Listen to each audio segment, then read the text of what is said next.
edustavat Nurmijärven ratsastajia. Tulos siis Esteltä 2, 0 virhepistettä, aika 0,46,69.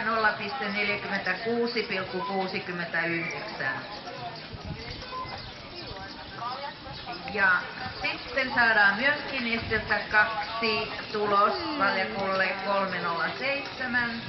Leena Vähä-Erkkilä ja Arvalon Golden Scarlet edustavat seuraa Husari-ratsastajat. Saivat Esteltä 2 0 virhepistettä, aika 0,33,57.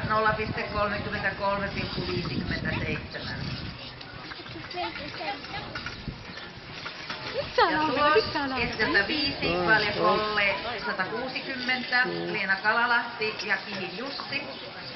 0 virhepistettä, aika 1,00,00.